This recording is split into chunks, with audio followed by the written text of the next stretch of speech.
Jai यशोदानन्दना Jai Vraj जनरञ्जना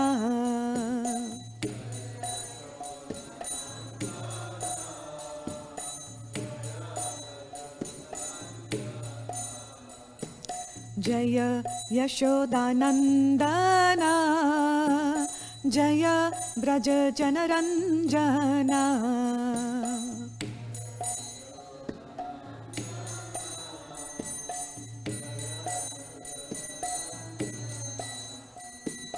Jai यमुनातीरवनचारी Jai Kunj Bihari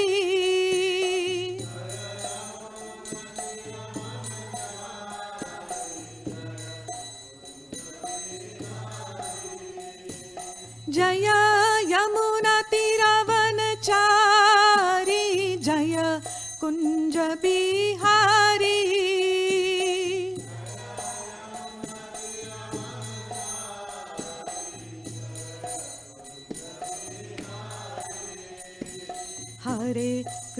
Hare Krishna Krishna Krishna Hare Hare Hare Ram Ram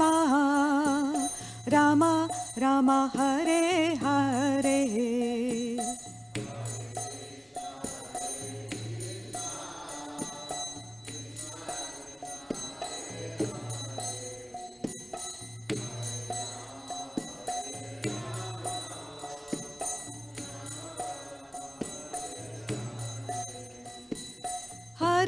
Krishna Krishna Krishna Hare Hare Hare Ram Ram Ram Hare Hare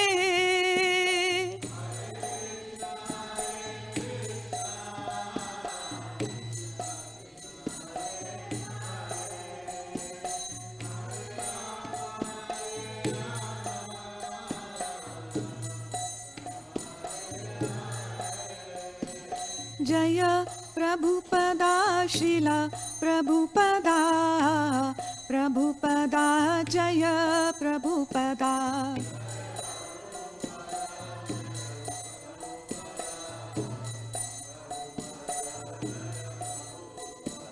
Jai Gurudeva Jai Gurudeva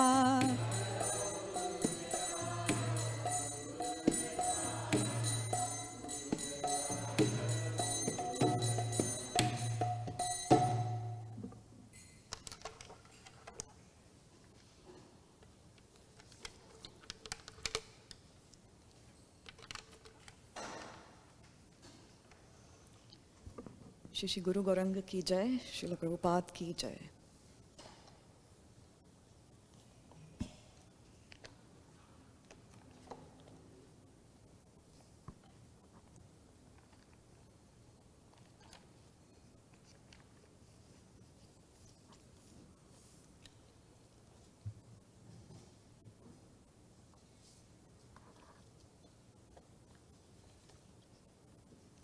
We're reading from Srimad Bhagavatam, Canto 3, Chapter 24, Text number 13. Om Namo Bhagavate Vasudevaya. Om Namo Bhagavate Vasudevaya. Om Namo Bhagavate Vasudevaya. Narayanam Namaskritya Naram Chaiva Narottamam Devem Saraswatim Vyasam Tato Jayam Udirayet Nashtaprayeshu Bhadreshu Nityam Bhagavat Sevaya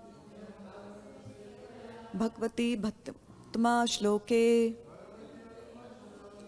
Bhaktir Bhavati Naishtaki.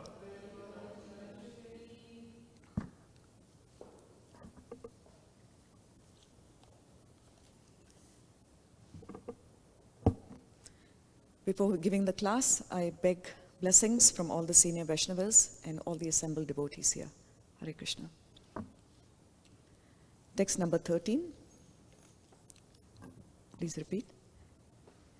Etavatyaiva eva shushusha karya pitari putrakair badhammiti anumanyeta Gauravena gururvachaha etavatya eva shushusha karya pitri putrakaye badham iti anumanyeta Gauravena gururvacha etavatya eva shushusha Karya pitri putra kahe Badham iti anumanyeta Gauravena gururvacha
Vaishnavis?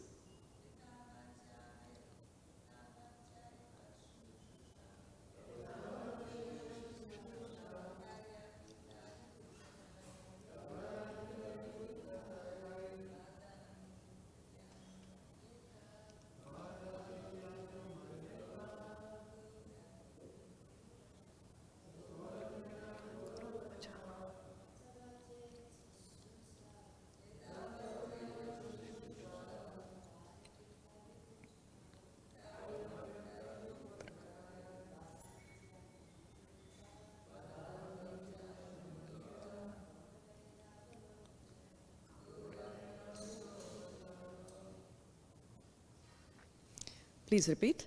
Etavati, to this extent. Eva, exactly. Shushusha, service. Karya, ought to be rendered. Pitari, to the father. Putrakaye, by the sons. Badham iti, accepting. Yes, sir. Anumanyeta, he should obey. Gauravena, with due deference. Guroho, of the Guru. Vachaha, commands. Translation and purport by His Divine Grace A.C. Bhaktivedanta Swami Srila Prabhupada. Sons ought to render service to their father exactly to this extent. One should obey the command of his father or spiritual master with due deference, saying, yes, sir. Please repeat. Sons ought to render service to their father exactly to this extent. One should obey the command of his father or spiritual master with due deference, saying, yes, sir. Purport. Two words in this verse are very important. One is Pitari and another word is Guru. The son or disciple should accept the words of his spiritual master and father without hesitation. Whatever the father and the spiritual master order should be taken without argument. Yes, there should be no instance in which the disciple or the son says, "This is not correct, I cannot carry it out." When he says that, he is fallen. The father and the spiritual master are on the same platform because the spiritual master is the second father. The higher classes are called Dvija, twice born. Whenever there is a question of birth, there must be a father. The first birth is made possible by the actual father, and the second birth is made possible by the spiritual master. Sometimes the father and the spiritual master may be the same man, and sometimes they are different men. In any case, the order of the father or the order of the spiritual master must be carried out without hesitation, with an immediate yes. There should be no argument. That is real service to the father and to the spiritual master. Vishwanath Chakravarti Thakur has stated that the order of the spiritual master is the life and soul of the disciples. As a man cannot separate his life from his body, a disciple cannot separate the order of the spiritual master from his life. If a disciple follows the instruction of the spiritual master in that way, he is sure to become perfect. This is confirmed in the Upanishads. The import of Vedic instruction is revealed automatically only to one who has implicit faith in the Supreme Personality of Godhead and in his spiritual master. One may be materially considered an illiterate man, but if he has faith in the spiritual master, as well as in the Supreme Personality of Godhead, then the meaning of scriptural revelation is immediately manifested before him. Translation again. Sons ought to render service to their father exactly to this extent. One should obey the command of his father or spiritual master with due deference, saying, "Yes, sir." Om Jnanatimidandhasya Jnananjana Shalakaya Chakshurmilitam Yena Tasmai Shri Gurave Namaha. Namo Om Vishnu Padaya Krishna Prishthaya Bhutale Srila Radhanath Swaminiti Namine. Namo Om Vishnu Padaya Krishna Prishthaya Bhutale Srimate Bhakti Vedant Swaminiti Namine. Namaste Saraswati Deve Gauravani Pracharine Nirvishesha Shunyavadi Paschatya Deshatarine. Jai Shri Krishna Chaitanya Prabhu Nityananda Shri Advaita Gadadhar Shivas Adi Gaur Bhakta Vrinda. Hare Krishna Krishna Krishna Hare Hare Hare Ram Ram Ram Hare Hare. Thank you so much for giving me the opportunity to speak. Sitting on the Vyasasana, it's a very, very important place. And it's by the mercy of Srila Prabhupada, my Guru, and all the Vaishnavas that I'm allowed to speak here. Thank you so much. So we're continuing with Canto 3, which is entitled Status Quo, Chapter 24, which is entitled The Renunciation of Kardama Muni, and we are on verse number 13. So in this verse, it is mentioned about two personalities. The first is the spiritual master. The second is the father. So in my class, I'm actually going to talk about 4 different things here. First, we'll discuss the qualifications of a spiritual master, then the symptoms, and then the duty, and finally, we'll talk about the role of the father in a child's or a person's life here. And I'll be extensively quoting from Srila Prabhupada's purports in different books here. So we'll start with talking about the spiritual master first here. So I'm just going to read from Bhagavatam, Canto 11, Chapter 3, Text 21. Tasmad gurum prapadyeta jigyasu shreya uttamam shabde parecha nishnatam brahmane upa sam ashrayam. Quote, therefore, any person who seriously desires the ultimate spiritual perfection must seek a bona fide spiritual master and take shelter of him by initiation. The qualification of the bona fide guru is that he has realized the conclusions of the scriptures by deliberation and is able to convince others of these conclusions. Such great personalities who have taken shelter of the Supreme Godhead, leaving aside all material considerations, should be understood to be bona fide spiritual masters. So 3 very major important points which are discussed in the translation and in the purport of this particular text is There are various qualifications for a person to be classified as a guru. So let's break this down and see. The first one is, he should have realized the conclusion of the scriptures by deliberation. By deliberation means not following blindly, but utilizing one's intelligence through an acharya. In fact, the spiritual master is coming from the disciplic succession, which is Guru Parampara. And this Guru Parampara is originating from Lord Krishna himself. So when Krishna is conveying the message and the Guru is receiving it through various lineages and through various disciples, that message is pure, and that is through deliberation, essentially. And Krishna has given the human being enough intelligence and enough consciousness to be able to discern what is right and what is wrong. But at the same time, man has 4 different kinds of defects. We are very liable to make mistakes, and as a result of that, because of our imperfect senses, we can also misinterpret the Shastras, which can be a huge danger. And this is happening extensively today, where a lot of Shastras, scriptures are being misinterpreted and people are being misled. So that is why it is extremely important. The key word which is being used here is bona fide. Bona fide means somebody who is authorized, who is qualified, who is receiving the knowledge in a very pure form originating from Lord Krishna. So the 3 qualifications of a guru is, first of all, he should have realized the conclusion of the scriptures by deliberation, not blind following, but actually using intelligence and following the previous acharyas. Second is, he should be able to convince the others, all the other people, about these conclusions. So this is an extremely important point. So this is where the difference between Gyan and Vigyan comes.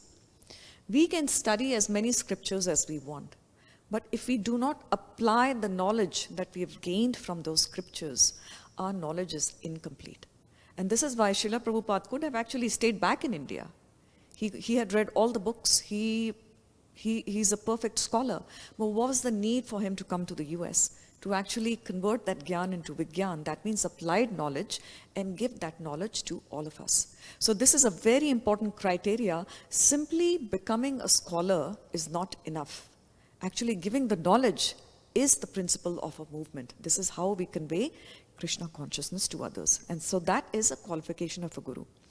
The third qualification is, they leave aside all material considerations and take complete shelter of the Supreme Lord. That is full surrender to the Lord. And that is why we have a wonderful system of varnashram, where we have brahmacharya, then grihastha, then vanaprastha, and finally sannyas. And each of these varanas and each of these ashrams have their own set of pros and cons. They have their own set of difficulties. But once one reaches the stage of sannyas, that is a stage of complete surrender to the Lord and absolute detachment from material considerations. So Srila Prabhupada has mentioned 2 criteria very importantly. One is Gyan and one is Vairagya. Gyan is accumulate knowledge and then renounce material consideration so that you can actually give this knowledge to others without having any attachments.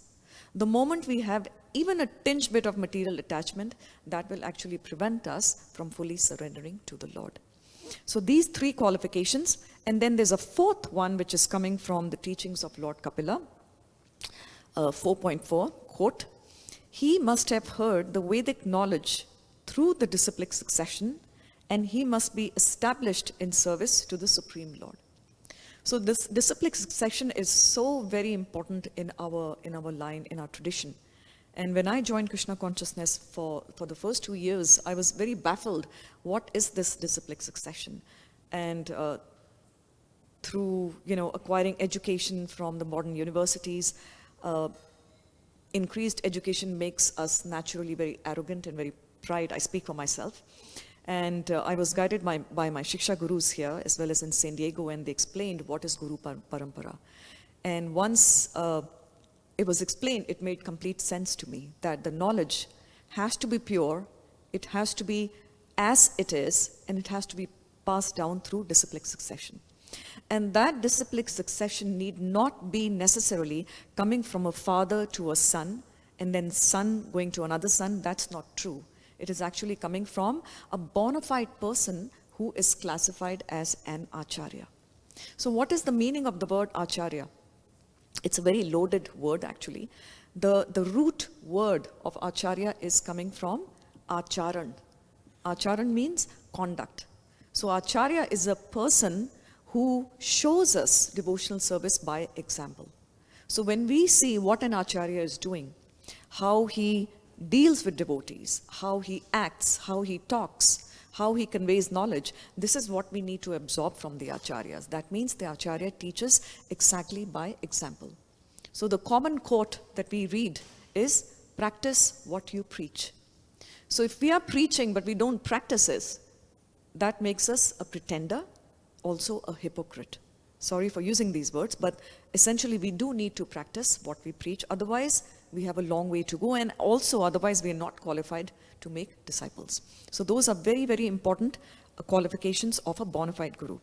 And I'm going to read another one here, purport from Srila Prabhupada, Bhagavatam 11.3.21, quote, "A bona fide spiritual master is one who is expert in all of these subject matters, not by his personal imagination or speculation, but by mature understanding of the authorized Vedic literatures.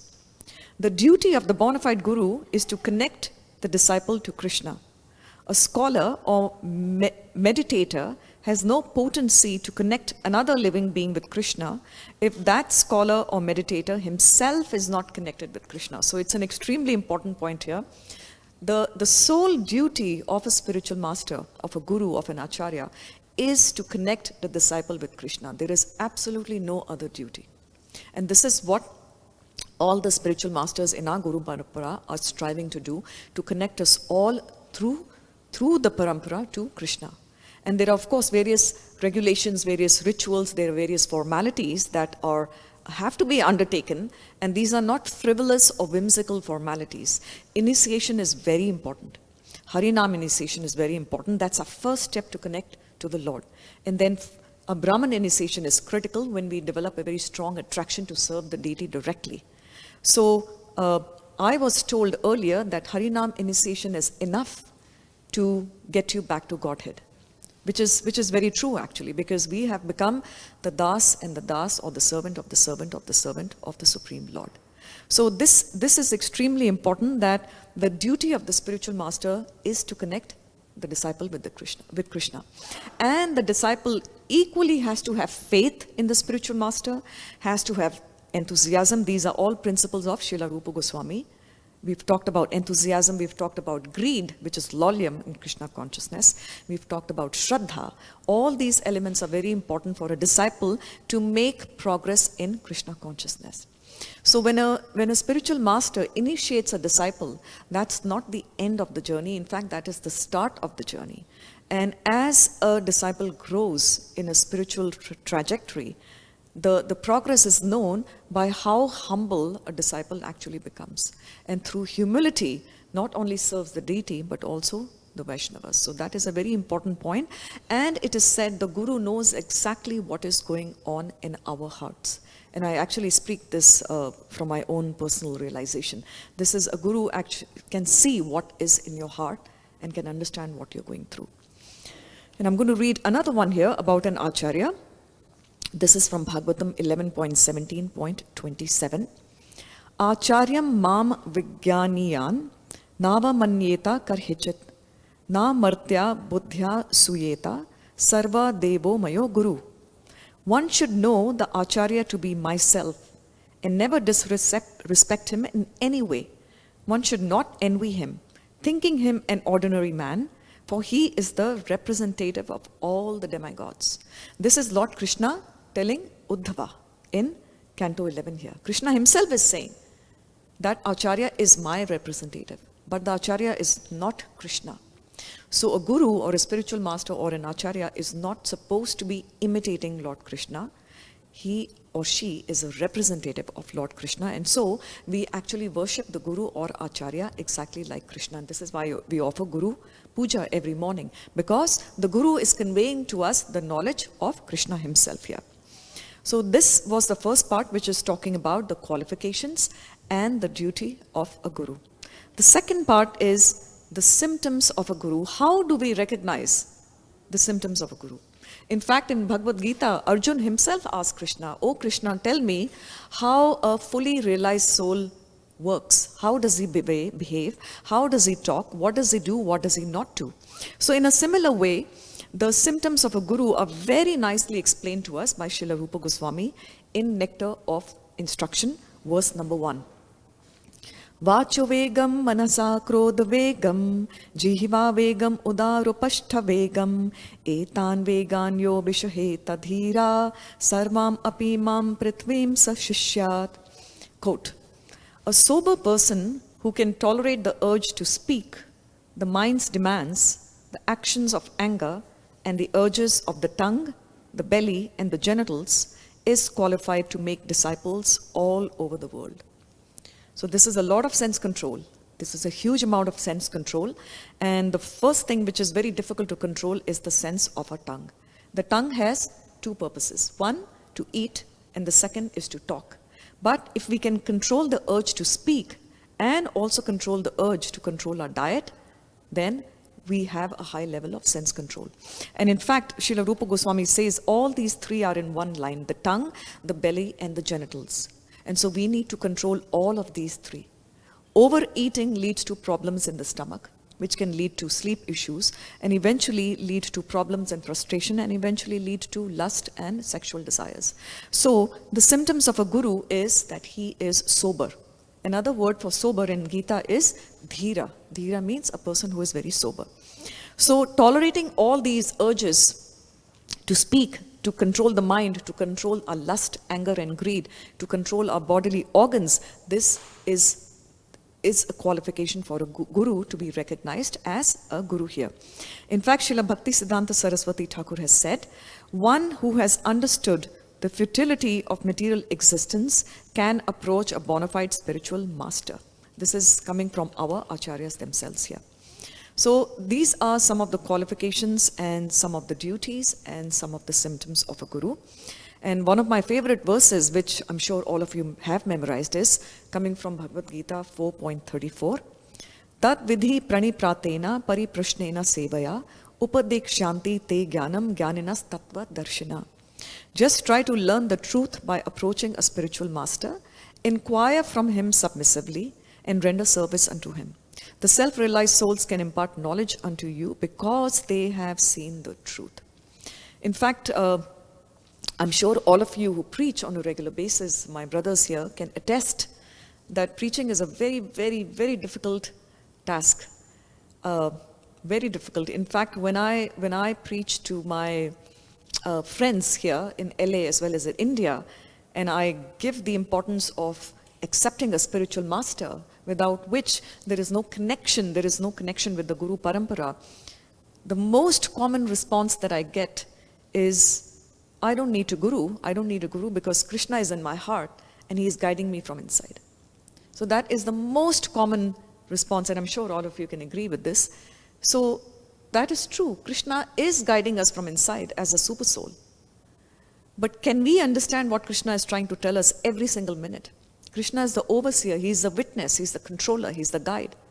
But he's not going to tell us every single time, do this, do that. Otherwise, we will not accumulate karma. Otherwise, why do we accumulate karma? Because we make mistakes. But if Krishna is guiding us from inside, then why do we make mistakes? This is where we need guidance from internal perspective as well as external perspective. External perspective is Guru, Sadhu, and Shastra. Internal perspective is the super soul lying within us. So this common answer that I'm always chanting internally, and internally I can talk to Krishna, which is really nice if people can realize Krishna within themselves. But Krishna himself is saying, without connecting to a guru, there is no question of actually making advancement in spiritual life. So this is very important that we understand that this connection, it's like putting an electric wire in a socket. If we don't put the electric wire in the socket, there's no electricity which is going to flow. So no matter how hard you press the switch of a fan, it's not going to work, it's not going to rotate until you plug that wire into the switch and the electricity come. And that connection is made between us and Krishna through the Guru. And that is why it is so important to accept a Guru. Now we will move to the role of a father. So it is mentioned here, I'm going to read again. Sons ought to render service to their father exactly to this extent. One should obey the command of his father or spiritual master with due deference here. So the position of both the spiritual master and the father is very important. Our biological father is our first father because he is responsible for giving birth to us through the union with a mother. But our second father, in fact, our more important father is our spiritual master. The reason being because he is connecting us with Krishna. And that is our primary goal in life, our primary necessity, our primary dharma in life is to get connected with Krishna. So our Dvija Bandhu or Dvija birth is coming from our spiritual master. So I'm just going to read a few quotes by Srila Prabhupada from Bhagavatam about the role of a father. From 3.13.9, quote, "The relationship between the father and the son is always sublime. The father is naturally disposed with goodwill towards the son, and he is always ready to help the son in his progress in life." From Bhagavatam 9.18.44, "A son who acts by anticipating what his father wants him to do is a first-class son. One who acts upon receiving his father's order is second class, and one who executes his father's order irreverently is third class. But a son who refuses his father's order is like his father's stool." One Indian poet has spoken of putra and mutra. Putra means son and mutra means urine. Both a son and urine come from the same genitals. If a son is an obedient devotee of the Lord, he is called putra or a real son. Otherwise, if he is not learned and is not a devotee, a son is nothing better than urine. This is very, very powerful actually word here, putra and mutra here. So what are the duties of a father? A father is responsible for so many duties. First of all, raising the child. The child is an innocent little being, very, very young. So we can classify the duties of a father at three different levels: social level, cultural level, and familial level. At the familial level, the father is responsible for feeding the child, clothing the child, educating the child, making sure the child is actually protected and safeguarded. At the cultural level, the father is responsible for giving sanskars. That means proper rules and regulations to the child. And sanskar is very important. In fact, most of the world today does not follow any of the sanskars. There are so many sanskars right from the time that we take birth all the way to the time we die. There are so many different rites and rituals that have to be followed. So giving the proper sanskars is another duty of the father. This is at the cultural level. How to behave at the social level, how to behave with the seniors, how to behave with the equals, and how to behave with the younger juniors. So this education is very important. Third is at the social as well as the educational level. So a son has to be able to grow in society, to be able to earn a living, so that if a son decides to get married, he should be able to support his family, basically the wife and the children. And then of course, depending on the varnashram, some individuals don't want to enter the grihastha life, which is absolutely fine. They can stay in a brahmachari. But above these social, cultural, familial, intellectual, and familial norms, the most important duty of the father is the spiritual responsibility. That means giving Krishna to the child. That duty overrides all the other duties. That is why Srila Prabhupada actually started the whole Gurukul system here, because he wanted the children to imbibe Krishna consciousness right from their childhood. And this is what's going on in our centers even today in Mayapur and Vrindavan and several other places across the world, where the children are being given the knowledge right from the childhood. And you can see the difference, how the child is being reared and how they're becoming such wonderful devotees here. So the most important principle of a father is not to make sure that the son or the daughter is materially very well off. That can happen anytime. But getting spiritual knowledge is very difficult, because that is a very valuable jewel, and that has to be shared with the children here. So that is basically the duty of the father. And there are so many fathers. In fact, it is mentioned in the purport here. Sometimes the father himself is the spiritual master and sometimes not here. So I'm just going to talk about some fathers from the Vedas which were great because they gave the knowledge to their children, and those fathers became spiritual masters. And some fathers who were not so great, but their children were much greater than the father. So the first example that comes to mind was Lord Brahma.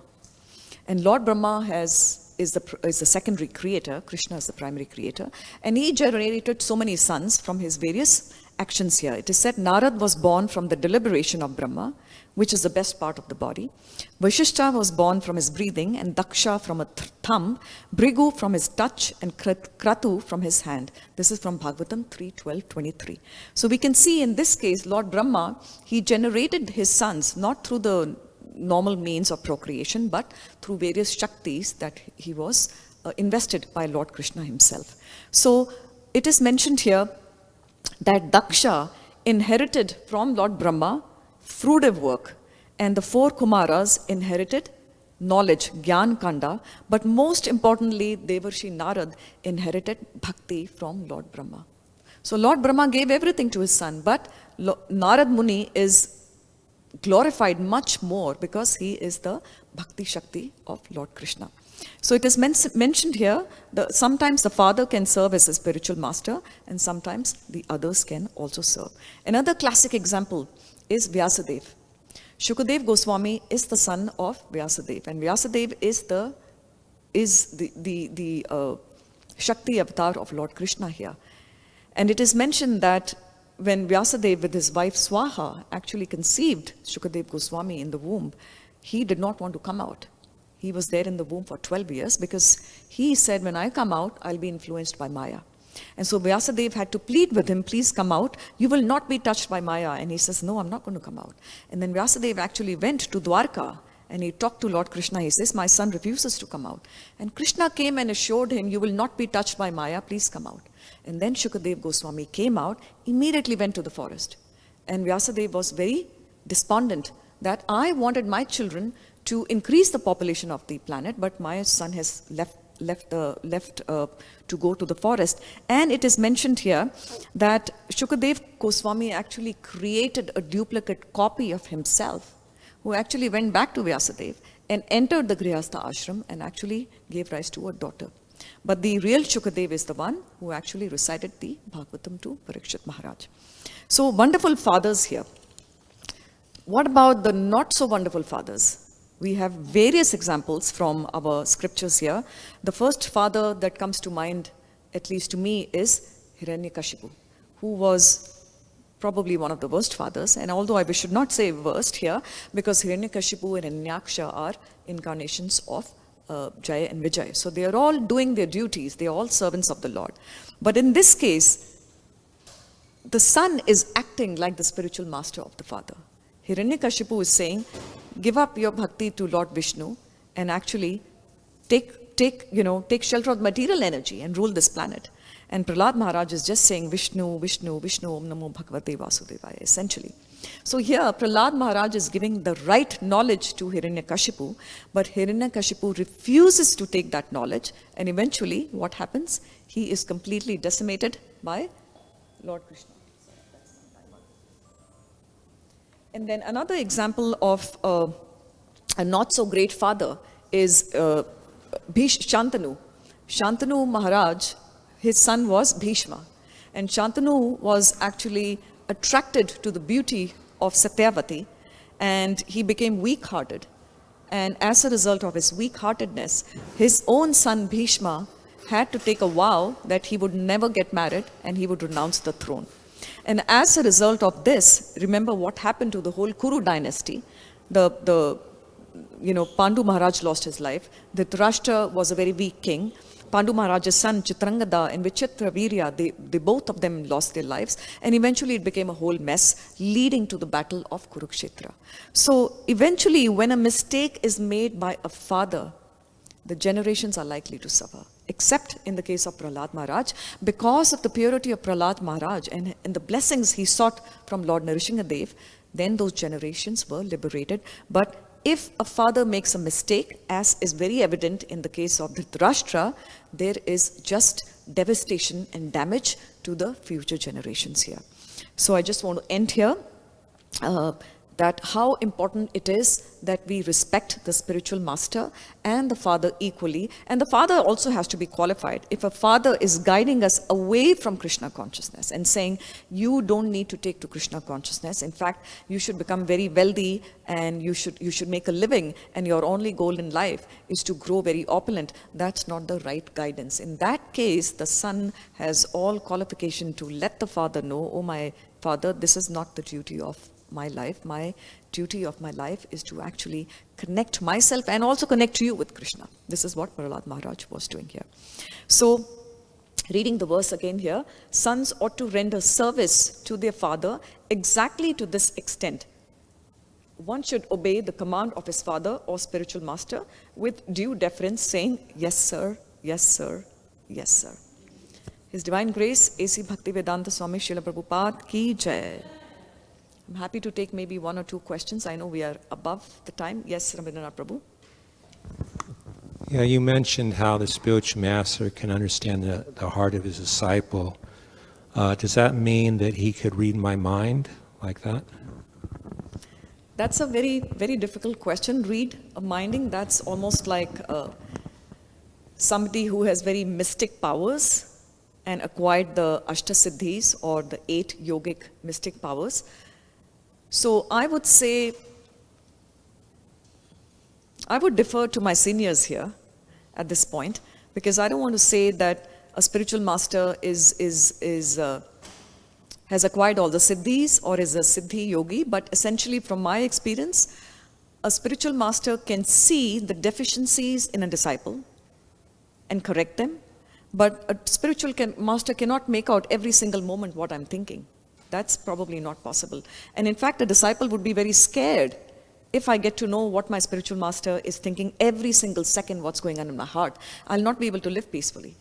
So in that case, not only a spiritual master, even if a hypnotist is around me and I find out he or she knows exactly what's going in my heart, and my heart is so dirty, there's so much lust, anger, and greed, that would be very uncomfortable for me to live the rest of my life, knowing that I have like an X-ray machine constantly scanning me every single time. So in response to your question, Prabhu, a spiritual master may or may not be able to read the mind, but based on my understanding, the spiritual master completely understands the deficiencies of a disciple and makes every effort to correct them, either through looking at through mind, body, and words, or through our behavior. Hopefully that answers. And anybody, please feel free to respond to Prabhu's question if you have more insights. Yes, Prabhu.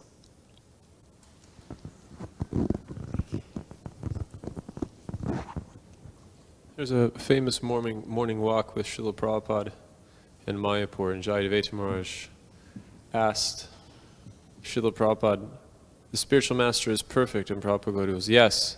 And then he said, but it looks like the spiritual master makes mistakes sometimes.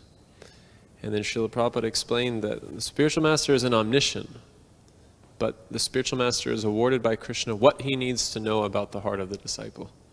So Krishna gives the spiritual master because they've been given the power of attorney to oversee the life of that particular living entity.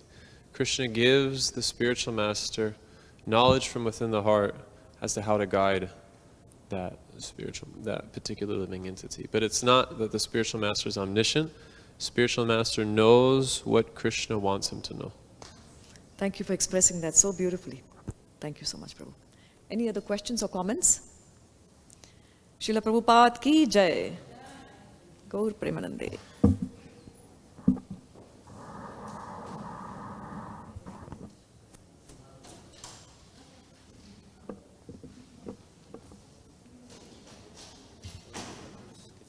Yeah, I can find it. It's very, you've heard it before, right? No. Really?